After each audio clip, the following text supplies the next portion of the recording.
Hi, I'm Pete, and welcome to Just a Few Acres Farm.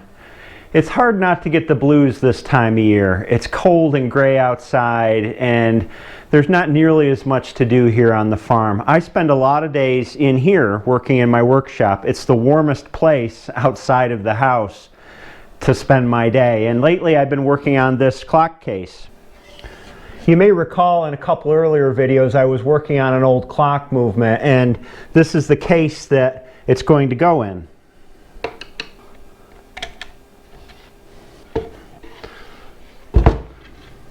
I thought today would be a good day to give you all a midwinter farm tour.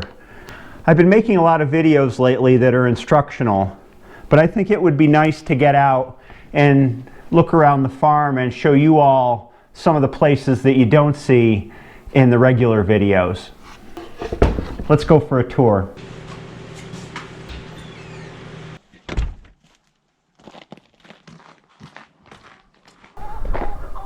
This is what we call the old pole barn. It was built about 40 years ago by my dad when he was raising beef cattle, and this is where I do most of my winter farming. We've got the Dexters in 2 bays, winter pigs in 1 bay, and then I built an addition off the back where we keep our brood pigs, our 2 sows and our boar.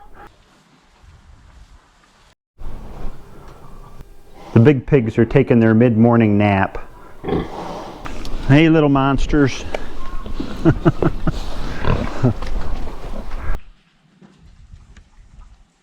These are the gravity wagons where we keep our livestock feed. Broiler feed in 1, pig feed in another, and layer feed in the 3rd.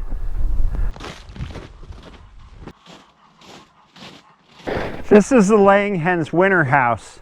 It's just a high tunnel with some chicken wire on the inside. This is where Hillary does all of her winter farming. We've got about 400 laying hens in here.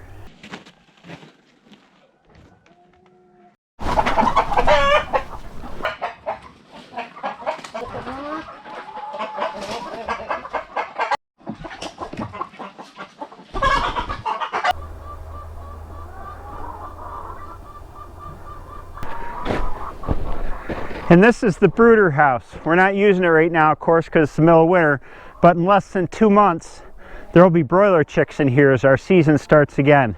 It's a really simple structure. It's just cattle panels made into an arch with plastic on it. Works great.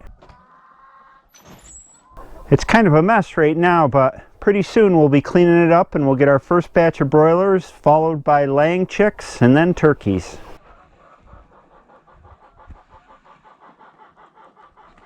This is one of our 2 summertime pig pastures. Pigs love a part forest, part field environment because there's lots of good stuff growing there, bushes and things like that for them to browse on. We alternate from one to the other to allow for regrowth every year.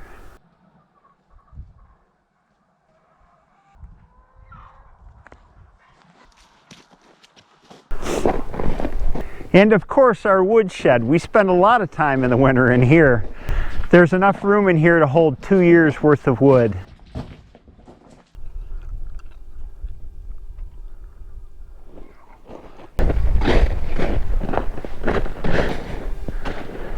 And behind the barn is the cows' winter pasture.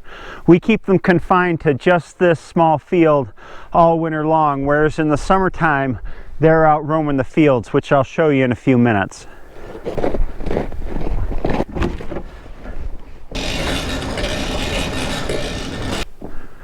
Welcome to the big barn. We built this to be a hay barn, but really hay only takes up about 1/3 of it. I love storing equipment inside, especially the old equipment that I've restored, so it's a home for all those things. In here we've got lots of what I consider to be cool stuff. This is a 1939 McCormick Deering F20. It's the first tractor I ever restored. It was a junker, so she gets a place of honor in here. And our little old New Idea manure spreader, rebuilt that from a piece of junk as well. Use it every spring to spread manure. This is a New Holland 269 small square baler. Bought this at auction, fixed it all up, replaced most all the bearings, repainted it. Up until last year, we were making all small square bales. We started making big rounds, and this gets used for making small square bedding bales now. Two other of my old farmall tractors, a 1949 Super A and a 1940H. Went through both of these completely too. If you can't tell, I love red tractors. More tractors, farmall 656 that I use for doing hay, the big tractor, the Super C, which you see around the farm a lot, just running wagons around, a little Cub, which somebody gave to me, which I need to restore, and this big guy here is an MD, starts on gas, runs on diesel. This was the tractor we used when I farmed as a kid. Obviously, she's been sitting for quite a while and needs a going through. Doesn't run right now.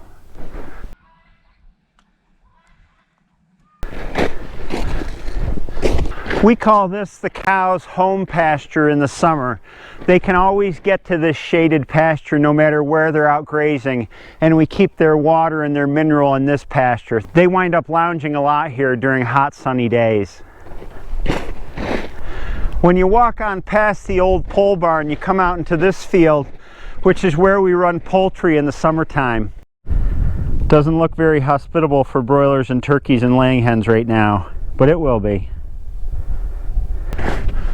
We have two egg mobiles, and this is one of them. This is the larger one. All the hens spend their summer in here, and we move the egg mobile around the pasture so that they're always on fresh grass. Once a week we move it. We call this stuff pasture furniture. These are all broiler boxes. There's 6 of them, and these move every day throughout the pasture, fertilize the soil, make those birds taste really good. Howdy, Carrie. Howdy, cows. Another nice winter day, eh? This is our turkey ark. You've seen this in some of our earlier videos back in the fall when we had turkeys. It's parked for the winter, but it's an old car trailer that we built this superstructure on for the turkeys to roost at night under cover. Howdy, Samster. How you doing, bud? Smile for the camera. Sammy the bottle calf.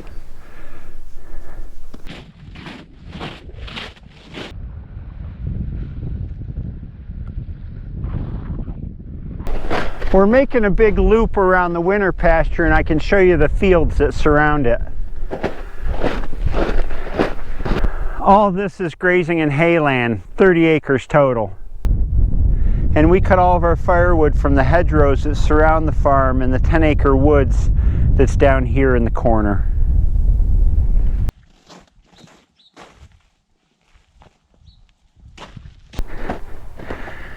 You may have noticed here and there on the farm that we've got old tractors in various states of disrepair. Got to have them for parts. These two are for 2 that are running in the barn, same model, and got to keep them around. They're not making new ones anymore. We've had this 6.2 kilowatt photovoltaic array for about 10 years now, and it makes a significant amount of our power. Before we had the farm, it made all of our power, but now we use a lot more electricity. It's held up really well. All we have to do is tilt it twice a year. Now it's at the winter tilt, which is about 60 degrees. There's an inverter in the garage, and that's about it. There's no maintenance. Unfortunately, one of our children threw a rock into one of the panels when they were little and didn't know any better. But it still works.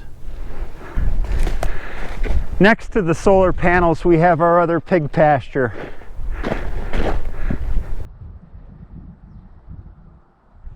And of course, who could forget about our house? It's the place we go to get warm, right? This house was built around 1870 by my great-great-grandfather. When Hillary and I first moved back to this place in 1995, we spent the first 10 years fixing it up. It was a real mess. And then I put a kitchen addition on the back. There's so many unfinished projects around here. Porch railing, flower beds, which I used to have time to take care of, but in the summer, there's no time to weed anymore. What can you do? There's only so many hours in the day, and weeding the flower bed's pretty low on my priority list. This is what our house looked like when we started working on it. This is the outhouse, and I still used to use this when I was a kid, but it's fallen in now, and that's exactly the way the house was. We left it here as a reminder of what would have been if we hadn't intervened. Plus, it's kind of picturesque. My great-great-grandfather built the house, as I said, but it was his grandfather that first settled here, so that's 7 generations back. His name was Miller. Our name's Larson. My great-grandmother married into the Larson family.